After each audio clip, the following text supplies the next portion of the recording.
तात स्वर्ग अत वर्ग सुखे धरई तुलाई के अंग। सत्संग की महिमा बड़ी ही महान है। जब सत्संग प्राप्त होता है या ऐसा कहें संतों का संग प्राप्त हो जाता है तो समझना हमारा कल्याण हो गया।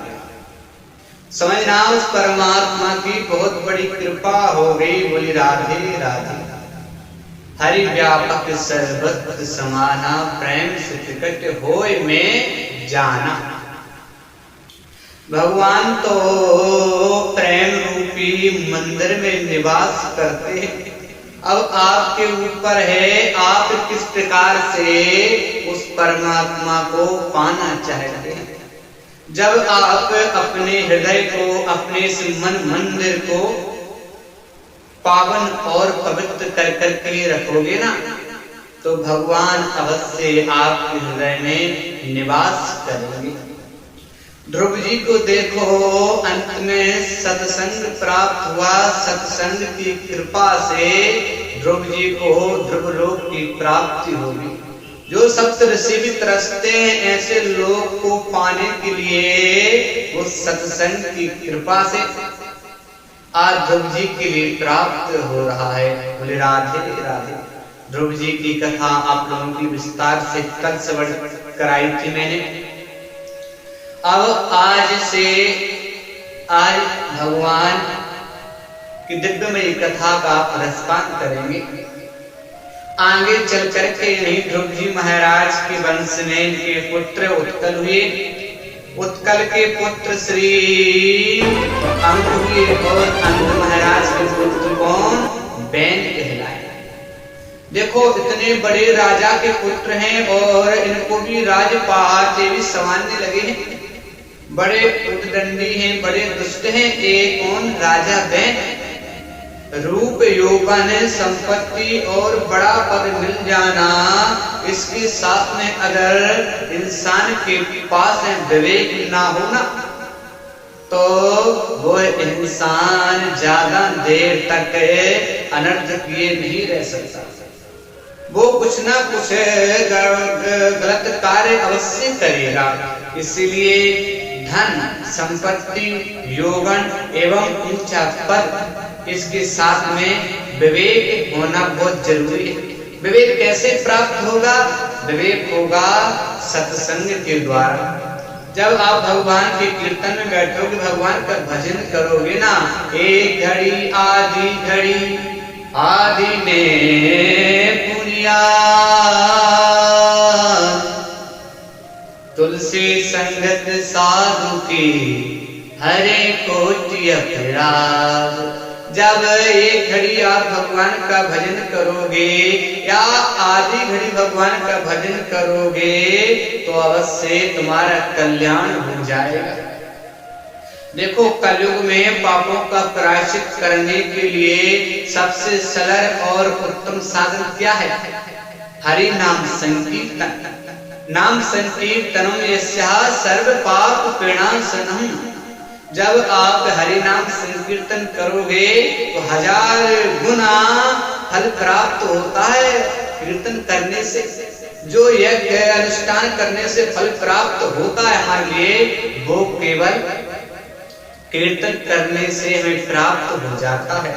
बोले राधे राधे। इस प्रकार से मेरे भाइयों, ध्रुव जी की कथा और श्री बैन बड़ा उद्दंडी है, संतों का अपराध करता है, ब्राह्मणों का सम्मान नहीं करता, ब्राह्मणों का अपमान करता है, गौ का अपमान करता है, बड़ों का सम्मान भी नहीं करता है और जो संतों का अपमान करता है, कहते हैं उसके बारे में क्या?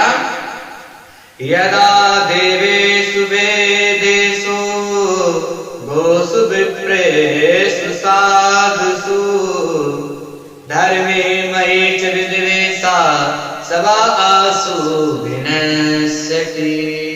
जो गौ के प्रति, ब्राह्मणों के प्रति, संतों के प्रति, अपनी प्रजा के प्रति, अपने रिश्तेदारों के प्रति देश करता है, जो शत्रुता रखता है, अभिमान आ जाता है, उनसे प्रेम से वार्तालाप नहीं करता, वह व्यक्ति तत्काल नष्ट हो जाता है, मुर्दे के समान कहलाता है। बोले राधे राधे। बहनों के लिए संतों ने बहुत समझाया, लेकिन एक भी बात नहीं सुनी उसने। संतों के लिए क्रोध आ गया, श्राप दे दिया, इसके कारण उस बहन की मृत्यु होगी। अब बहन राजा की मृत्यु होगी, प्रजा तो अब बिना राजा के यह राज्य कैसे चलेगा? बिना राजा के राज्य कैसे चलेगा? संतों ने सोचा क्या किया जाए, तो उसी बहन के शरीर का मंथन किया। दाईं भुजा से पृथु भगवान को प्रकट कर दिया, बाईं भुजा से अर्ची देवी साक्षात लक्ष्मी स्वरूपा है। वो लक्ष्मीनारायण भगवान की जय। इस प्रकार से पृथु महाराज ने राजपाट सवाना प्रारंभ कर दिया। पृथु महाराज ने देखा प्रजा में तो बड़ा दुर्भिक्ष पड़ा हुआ है, हाय हाय मची हुई है, भूखे को अन्न नहीं मिलता, प्यासे को पानी प्राप्त नहीं हो रहा है, त्राही त्राही मची हुई है चारों तरफ। क्या किया जाए? पृथु महाराज ने सोचा पृथ्वी को दंड देंगे, शायद पृथ्वी देवी कुछ हमारी मदद करेंगी। पृथ्वी को मारने के लिए पृथु जी महाराज दौड़े। पृथ्वी देवी ने गाय का रूप धारण कर लिया। गाय का रूप धारण कर करके प्रकट होगी और हाथ जोड़ करके कहती है, राजन आप मुझे मार दोगे तो आपको उसके बाद में क्या प्राप्त होगा? कुछ भी नहीं, क्योंकि अगर आप चाहते हैं आपकी प्रजा खुशहाल हो जाए, आपकी प्रजा संपन्न हो जाए, तो इसके लिए आपकी प्रजा को कर्म करना पड़ेगा। कहते हैं कर्मणा जायते जंतु कर्मणे विलीयते, सुखम दुःखम भयं क्षेमं कर्मणेवाभिपद्यते। हे राजन, सुख दुख जीवन मरण यह कर्म के अनुसार प्राप्त होता है। जैसा आप कर्म करोगे वैसा आपको अवश्य फल प्राप्त होगा। पृथ्वी देवी पृथु महाराज से कहती है, राजन जो जन्म लेता है उसको मरना अवश्य है, लेकिन उसका मरने का तरीका अलग होता है। अगर आप अच्छे कार्य करोगे, संत महापुरुषों की सेवा करोगे, दीन दुखियों की सेवा करोगे, तो आपकी सदगति हो जाएगी। किसी व्यक्ति सज्जन व्यक्ति ने मुझसे पूछा, महाराज ये बताइए, अगर किसी व्यक्ति के बारे में पता करना हो कि स्वर्ग में गया कि नरक में गया तो क्या किया जाए? तो मैंने उनसे एक सुंदर सरल उत्तर दिया। कहा, भैया अगर आप चाहते हो कि स्वर्ग में गया या नरक में गया है, तो इसका सीधा सा उदाहरण है। अगर जब सब यात्रा निकल रही हो ना, तो पीछे वाले अगर कहते हो, अरे भैया बड़ा उद्दंडी था, शरारती था, चलो एक पृथ्वी का टुकड़ा कम हो गया, अच्छा हुआ भगवान ने जल्दी उसको उठा लिया, तो समझना वह नरक में गया है। अगर आगे के लोग कहते हो बड़ा सज्जन व्यक्ति था, बड़ा धार्मिक व्यक्ति था, संत महापुरुषों की सेवा किया करता था, अपने परिवार वालों की बड़ी सेवा किया करता था, भगवान ने जल्दी उठा लिया, भगवान ने जल्दी अपने पास में बुला लिया, तो समझ लेना, तो फिर आप समझ लेना कि वह स्वर्ग में गया है। सीधा सा सिंपल सा यह उदाहरण है भैया। आजकल शास्त्र में मत देखिए, क्योंकि जैसा कर्म करोगे ना वैसा ही फल प्राप्त होगा। शास्त्रों के अनुसार चलोगे तभी आपका उद्धार होगा। पृथु महाराज ने अपनी प्रजा को कर्म उपदेश किया है, कर्म उपदेश दिया है, और प्रजा कर्म करने लगी, खुशहाली छाने लगी पृथु महाराज के राज्य में। अब पृथु महाराज ने सोचा प्रजा कर्म तो करती, लेकिन कर्म करने के साथ साथ में भगवान का भजन भी होना चाहिए। आप दुकान जाते हो, काम करते हो, अच्छी बात है। आप कहीं बिजनेस करते हो, अच्छी बात है, लेकिन उसके साथ साथ में भगवान का भजन भी होना बहुत आवश्यक है। जैसे कि हमारे लिए भोजन बहुत आवश्यक है, वस्त्र पहनना आवश्यक है, और अपने हर कार्य करना बहुत जरूरी है। इसी प्रकार से हमारे लिए भगवान का भजन भी करना बहुत आवश्यक है, तभी हमारा कल्याण होगा। बोले राधे राधे भक्तवत्सल भगवान की जय। पृथु जी महाराज के मन में एक कामना जागृत हुई कि इस संसार के लोगों के मन को भगवान के चरणों में लगाएं। उन्होंने 100 यज्ञ करने का संकल्प ले लिया। अब 100 यज्ञ करने का संकल्प लिया, और जैसे ही पृथु महाराज के 99 यज्ञ चल रहा था तो इंद्र को थोड़ा भय हो गया, कहीं पृथु महाराज इंद्र मेरी गद्दी ना ले लें। इसलिए इंद्र ने उनके यज्ञ के घोड़े को चुरा दिया।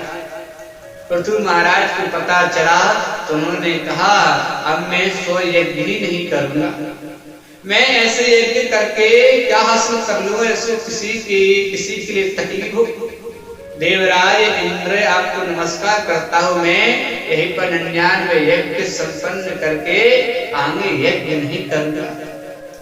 पृथु महाराज ने 99 जो यज्ञ चल रहा था उसकी जैसे ही पूर्ण आहुति हुई, मेरे भाई यज्ञनाथ भगवान स्वयं प्रकट हो गए। बोले यज्ञनाथ भगवान की जय।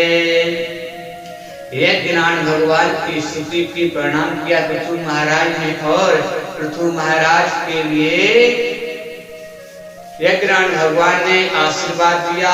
और पृथु महाराज कहते हैं भगवान हमें तो आप ही वरदान दीजिए कि आपके चरणों में भक्ति और बढ़ती जाए। भगवान ने पृथु महाराज के लिए 10,000 कानों की शक्ति दी। एक स्थान पर बैठ करके हरि की कथा श्रवण कर सकते हैं, क्योंकि तृप्ति नहीं होती इन 2 कानों से कथा सुनते सुनते। इसलिए भगवान को दिव्य भक्ति का आशीर्वाद दिया है। धन्य पृथु महाराज, जिनकी कृपा से यह सब कार्य संपन्न हो पाया, प्रजा संपन्न होगी। इसके बाद में पृथु महाराज के आगे उनके पुत्र हुए अंतर्ध्यान, अंतर्ध्यान के पुत्र हुए हविध्यान, हविध्यान के पुत्र हुए प्राचीन वही। प्राचीन वही की कथा आप लोगों ने श्रवण की होगी, संक्षिप्त रूप में श्रवण करा देते हैं। यह प्राचीन वही ध्रुव जी के महान वंश में परंपरा में इन्होंने जन्म लिया, लेकिन ये बहक गए। यज्ञ पर यज्ञ किए जाते हैं, यज्ञ पर यज्ञ कर रहे हैं, लेकिन इनसे एक बहुत बड़ी गलती हो गई। कहते हैं ना इतिहास पुराणानि वेद शास्त्र विधि बिना। शास्त्रों के विधि विधान यज्ञ अनुष्ठान करने चाहिए घर में। जब यज्ञ अनुष्ठान करते हैं तो शास्त्रों के अनुसार कीजिए, तभी आपको उसका फल प्राप्त होगा। क्या इन्हें प्राप्त किया है? घोड़े और बकरों की बलि देते हैं यज्ञ में। देवर सिंह नारद पधारे, देवर सिंह नारद को देख करके प्राचीन महीने प्रणाम किया, और नारद जी कहते अरे राजन, मैंने पापी तो संसार में बहुत देखे, लेकिन तुम्हारे जैसा दुष्ट पापी अत्याचारी और किसी को नहीं देखा। प्राचीन भी हाथ जोड़कर कहते भगवान मैंने तो इतने धर्म कार्य किए हैं, यज्ञ पर यज्ञ कर रहा हूँ, प्रजा का उत्थान कर रहा हूँ, अपने जो खजाने का धन है प्रजा के उत्थान के लिए उपयोग कर रहा हूँ, फिर आप मुझसे अपराध ऐसा कौन सा हो गया? नारद जी कहते हैं राजन देखना चाहते हो, नजर उठा करके देखो। जैसे ही नजर उठा करके देखी तो घोड़े और बकरे मुंह खोल करके देख रहे हैं। हे राजन, कर्मणा जायते जंतु, जैसा तुमने कर्म किया है ना वैसा फल आपको अवश्य भोगना पड़ेगा। और यह घोड़ा बकरे तुमसे चुन चुन करके बदला लेंगे। ये मत सोचना कि आपको प्रायश्चित नहीं करना पड़ेगा। प्राचीन भी हाथ जोड़ करके कहते हैं, हे भगवान, मैंने अपने मन से कुछ भी नहीं किया, जैसा शास्त्रों में लिखा है मैंने वैसा ही किया है। बोले कैसे? बोले शास्त्र में लिखा है पशून आलवेट, पशुओं का आलवेट यज्ञ में करना चाहिए, मैंने उसी प्रकार से यह कार्य किया है। नारद जी महाराज कहते हैं, हे प्राचीन वही, पशुन आलवेट का अर्थ ये नहीं होता कि उनको मार दिया जाए, उनकी हत्या कर दी जाए। पशुन आलवेट का अर्थ होता है संस्कृत में स्पर्श करना। और आप कौन सा घोड़े और बकरे की बात कर रहे हो राजन? घोड़े कहते अभिमान को, बकरा कहते ममता को। घोड़े रूपी अभिमान को त्याग करके आहुति देना तभी कल्याण होगा। बकरे रूपी ममता को अपने बस में करके अपने मन को भगवान के चरणों में लगा करके जब आहुति दोगे ना तभी मन को शांति प्राप्त होगी। आप बताइए, आपको कोई शांति प्राप्त हुई है क्या? प्राचीन नहीं कहती है शांति तो नहीं हुई, लेकिन अब आपने जो कहा है अपराध हुआ है तो अब क्या किया जाए? नारद जी ने बहुत सुंदर पुरंजन उपाख्यान श्रवण कराया। किसके लिए? इन्हें प्राचीन नहीं राजा के लिए। और कहते हैं, हे राजन, पुनरपि जननम पुनरपि मरणम पुनरपि जननी जठरे शयनम।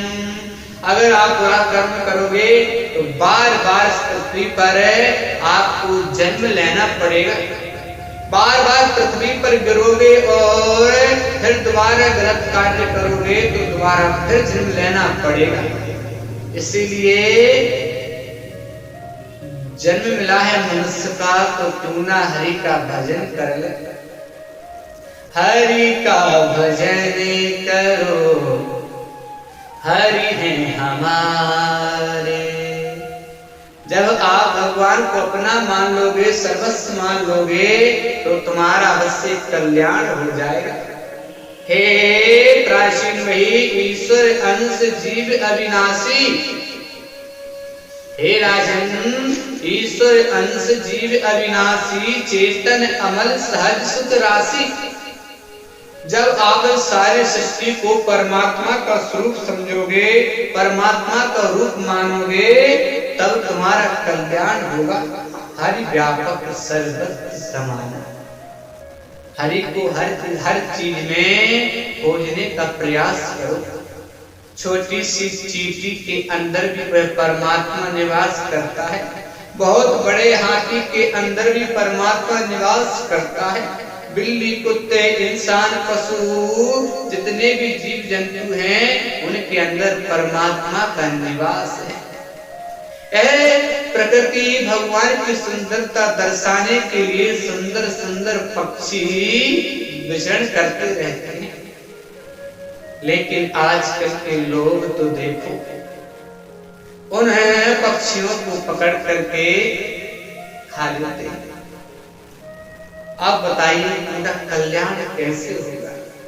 कल्याण चाहते हो तो जब आप चलते हो ना तो देख करके चलो कहीं चींटी हमारे पैर के नीचे ना आ जाए।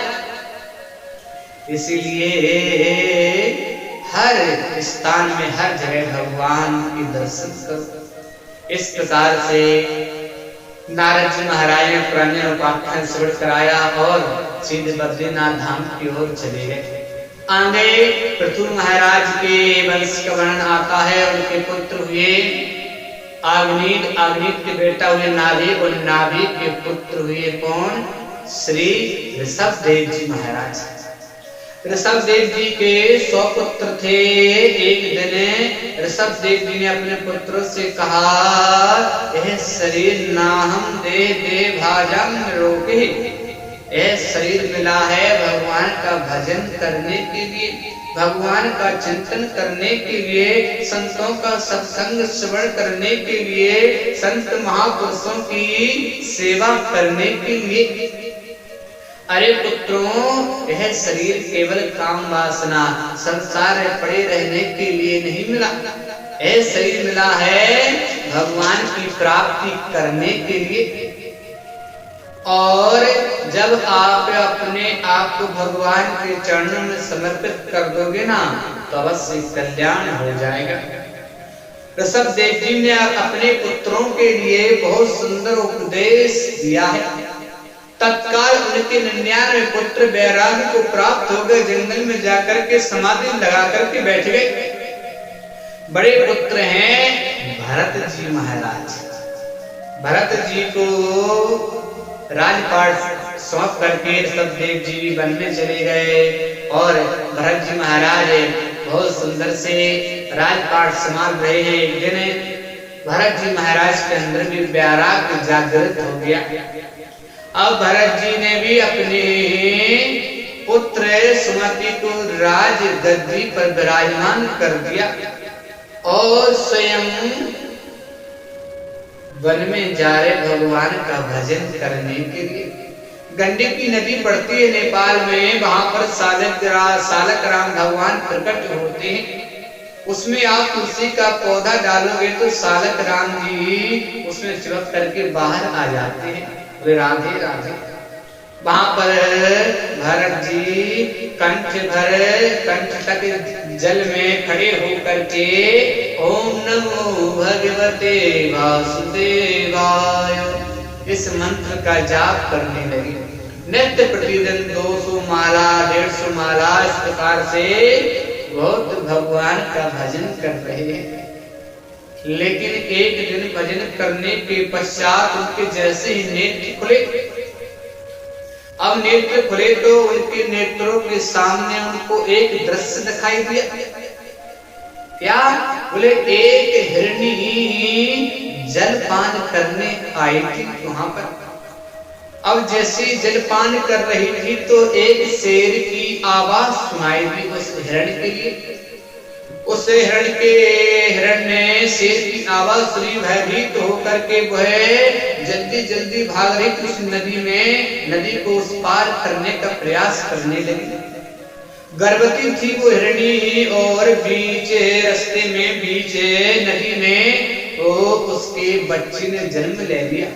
अब यह शेर के भय से डर के कारण और प्रसव पीड़ा के कारण जैसे उस पार पहुंची तो उसका मृत्यु होगी उसकी। अब संत का कर्तव्य क्या होता है? बहते हुए को बचाना। भरत जी महाराज देख रहे हैं, ओहो नन्हा सा बालक तो एक ठंडी ठंडी हवाओं में मर जाएगा मेरी आंखों के सामने। उस बालक को हाथ में उठाया और अपनी कुटिया में लेकर के आ गए। संत का कर्तव्य पर उपकार करना, लेकिन ममता किसी से मत करना, ममता किसी से मत रखना। संतों का कर्तव्य होता है गिरे हुए को उठाना, बैठे हुए को बचाना। भरत जी ने जो किया वह उनका कर्तव्य था, बहुत अच्छी बात है। लेकिन भरत जी को उस हिरण के बालक में ममता होगी, उसको घास खिलाते बड़ा करते। और जब इन भरत जी का अंतिम समय आया ना तो इनको भगवान की याद आई ना और कुछ याद रहा, केवल उस हिरण के बच्चे के अलावा। मन में सोचते रहे हो मेरे मरने के बाद इसको कौन देखेगा, कौन घास खिलाएगा, शेर भेड़िए इसको अपना नाश्ता बना देंगे। ऐसा उसका चिंतन करते करते भरत जी का देहांत हो गया, अपने प्राणों को त्याग दिया। अब जिसका कहते हैं ना, जो अंतिम समय में जिसका ध्यान करते हैं ना, उसको अवश्य अगले जन्म में उसी योनि में जाना पड़ता है। भरत जी को हिरण का रूप धारण करना पड़ा, लेकिन उनको पहले का रूप, पहले का अवतार, पिछला अवतार उनको याद है, भूले नहीं है। गलती होगी जीवन में, हिरण के रूप में जन्म मिला इनके लिए, और एक दिन अनायास किसी कारण जंगल में आग लग गई और अपने इस हिरण वाले देह के लिए भरत जी ने त्याग लिया। बोले राधे राधे।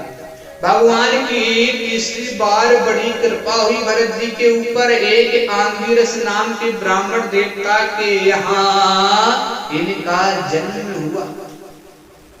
पिताजी कहते बेटा गायत्री मंत्र सीख लो, लेकिन नहीं सीखते, नहीं सुनाते, क्योंकि पिताजी संसार में फंसा देंगे।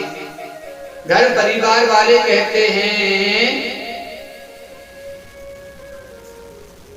तुम कार्य किया करो, इतना मोटा ताजा शरीर धारण किया है, कुछ कार्य किया करो। नहीं करते भरत जी, केवल भगवान का भजन करते रहते हैं। घर वालों ने भरत जी को बाहर निकाल दिया, जाओ खेत में जाकर के पक्षियों को भगाना। अब भरत जी खेत पर आ गए।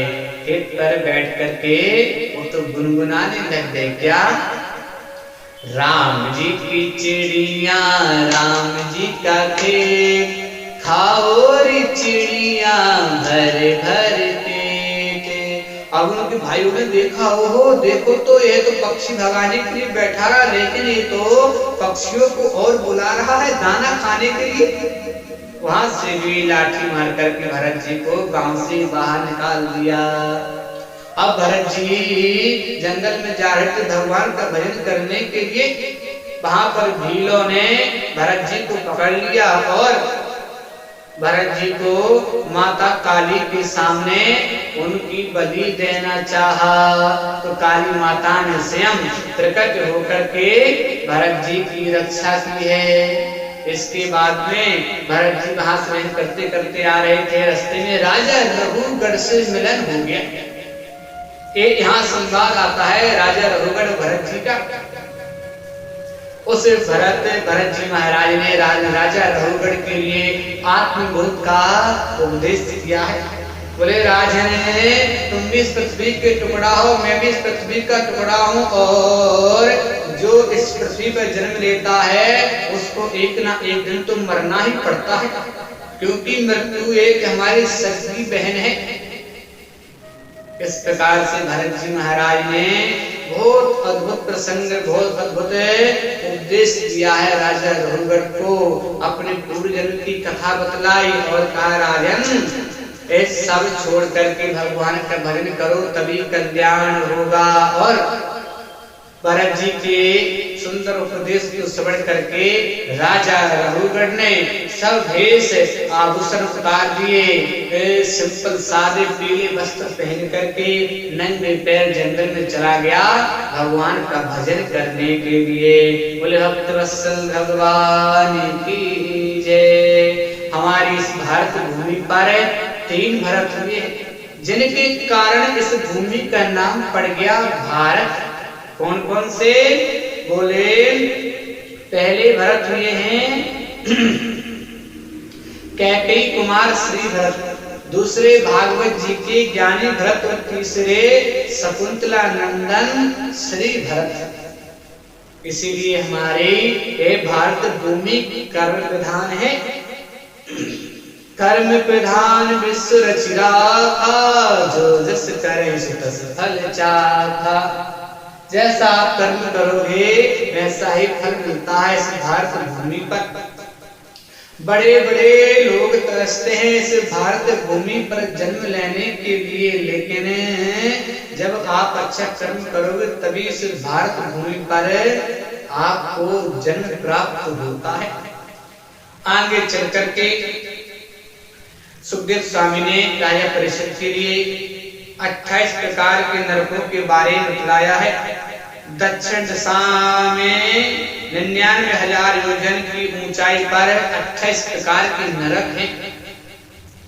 दक्षिण दिशा में 99,000 योजन की ऊंचाई पर 28 प्रकार के नरक होते हैं। कौन कौन से? तामस अंध तामस और कुंभी पाप काल सूत्र असी पत्रवत। जिस प्रकार से जो कर्म करता है उसके लिए उस प्रकार से यमपुरी में ले जाते हैं और उसको प्रायश्चित करवाते हैं पाप का। कुंभी पाक नाम का नरक है। यह नरक कहते हैं सुखदेव स्वामी जो पराई स्त्री पर नजर रखते हैं, जो किसी ब्राह्मण के बारे में बुरा सोचते हैं, यह कुंभी पाक में जाता है। कुंभी पाक का नरक होता है, एक बहुत बड़ी कढ़ाई होती है, उसमें तेल खोलता है।